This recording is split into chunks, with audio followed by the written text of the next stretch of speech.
She lives in the mirror. When I look away, it starts quietly. It always starts quietly, doesn't it? You're never ready for it. There's no clap of thunder, no warning siren to tell you things are about to go wrong. There's only the boring, the routine, the comfortable silence of your own home turning on you. It begins in the places you feel safest, in the moments you're most vulnerable. For me, it was a Tuesday. It was late, and I was just washing my face with no idea that I wasn't alone anymore. The water was cold on my skin, a sharp, welcome shock after a long day. I splashed my face again and again, rinsing off the soap and the exhaustion. I reached blindly for the towel, buried my face in the soft cotton, and rubbed until my skin tingled. I tossed it in the hamper, turned back to the sink, and my heart just stopped. For a single, impossible second, the face in the mirror wasn't mine. It was a woman. She was pale, with stringy dark hair plastered to her forehead like she'd been in the rain. Her eyes were wide and dark, her mouth a thin, bloodless line. It was a face of pure, silent misery. The image was there for a heartbeat, maybe less, a bad frame in the movie of my life. Before my brain could even form a question, she was gone. My own tired, dripping face stared back at me. I blinked. I rubbed my eyes with the back of my wet hand. And the man in the glass mimicked the small movement perfectly, horrifyingly. It was just me. Of course, it was just me. I let out a short, sharp, breathless laugh. It was nothing. A trick of the light, my brain playing games on me after a long week at work.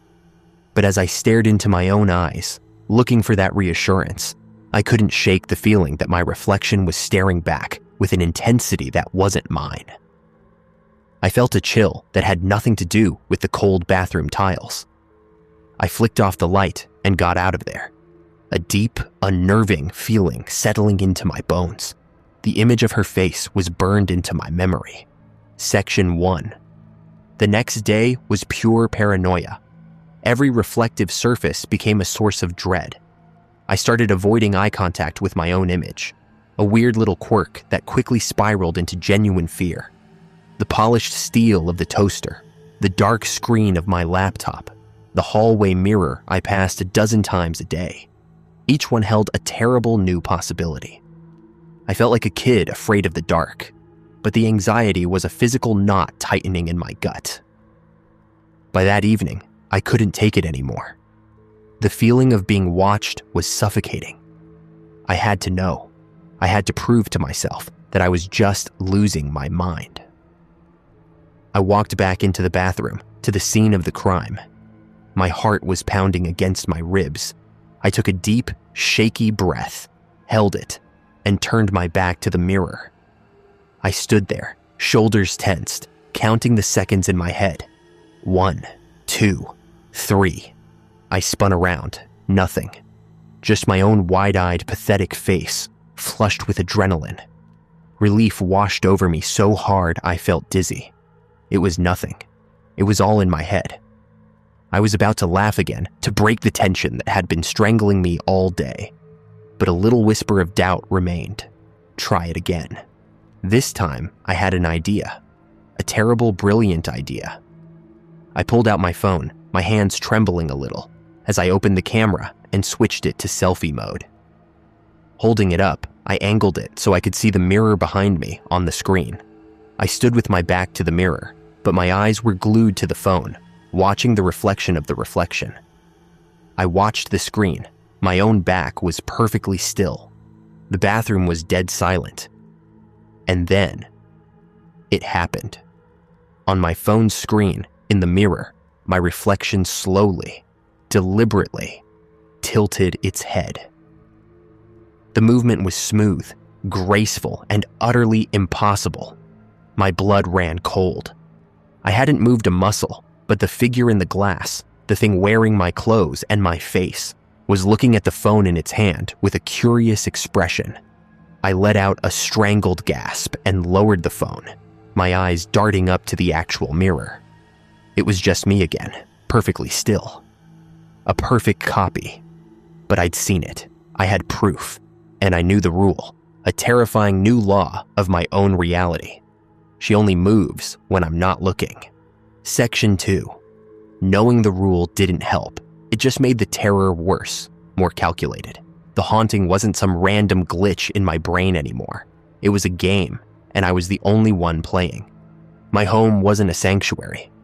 It was a lab, and fear was the only experiment. I had to know more. I had to understand what I was dealing with.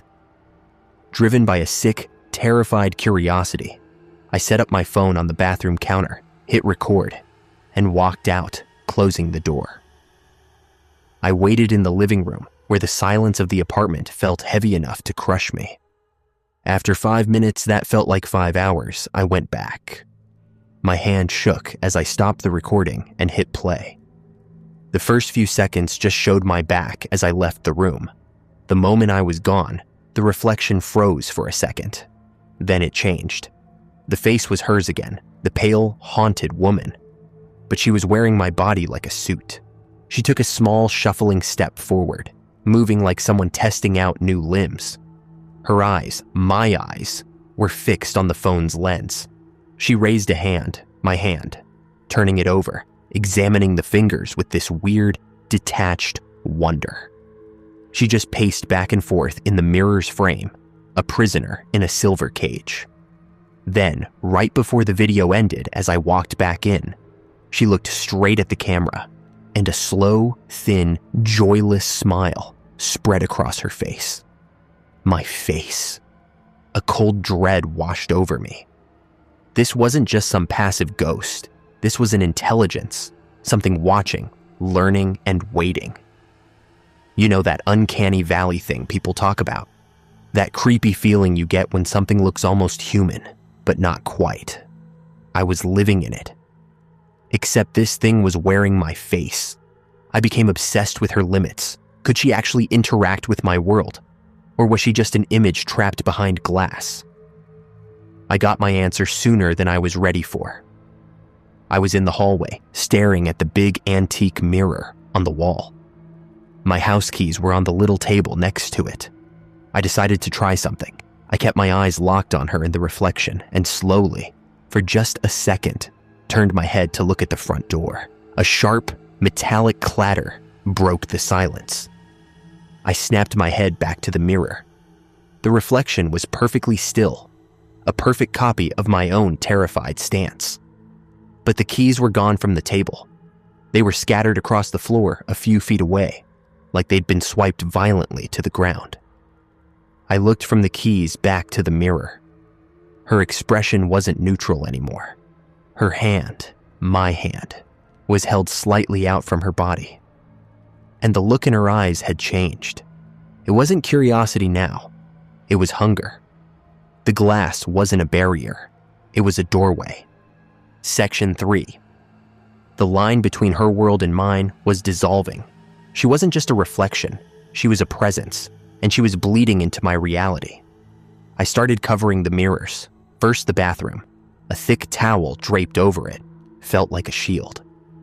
Then the hallway mirror got a bedsheet held up with duct tape. My apartment got darker, more claustrophobic, but it felt safer. It was a small price to pay to not see those eyes watching me. But it wasn't enough. I started seeing her in other places. The glossy black screen of the TV. The blade of a large kitchen knife on the counter. A dark window pane at night, where my faint reflection was overlaid with her sharper features, staring in from the dark. She was everywhere. The last straw came one night while I was hunched over the kitchen sink. As I splashed water on my face, the basin filled up. For a horrifying second, as the water stilled, her pale, gaunt face stared up at me from the shallow pool before the ripples broke her image apart. That was it. I couldn't live like this. This wasn't my home anymore. It was her cage, and I was the zookeeper. I had to leave. I grabbed a backpack and started throwing things in: clothes, wallet, my laptop. My only thought was to get in the car and just drive. As I frantically packed, a sound from the bathroom stopped me cold. tap. A soft, rhythmic tapping. Tap, tap, tap. It was coming from behind the towel I'd hung over the mirror. It was a delicate, almost polite sound, but it was the most terrifying thing I had ever heard. Then another sound joined it, a faint, high-pitched crunching, the sound of glass starting to splinter from the inside. Conclusion: I dropped the backpack. All thoughts of packing, of being ready, just vanished. There was only one thought in my head: get out. I sprinted for the front door, my back to the entire apartment, to the covered mirror in the hall, to the bathroom beyond. I could feel her. I could feel the chance I was giving her. This was the longest I had turned away, the biggest mistake I could make. My hands, slick with sweat, fumbled with the locks on the door, a deadbolt and a chain. Behind me, I heard a sharp crackle, like a frozen lake breaking apart. The deadbolt finally clicked open. I reached for the chain, my fingers trembling so bad I could barely grab the little piece of metal. I was crying now, just silent tears of pure animal fear. The sound of shattering glass exploded through the apartment, as loud and violent as a bomb going off. I didn't turn around. I didn't dare. I ripped the chain free, yanked the door open, and stumbled out into the sterile fluorescent light of the apartment building hallway. I scrambled to my feet and slammed the heavy door shut, the sound echoing in the sudden, deafening silence. I leaned against the door, my chest heaving, gulping in air that didn't taste of dust and fear. It was over.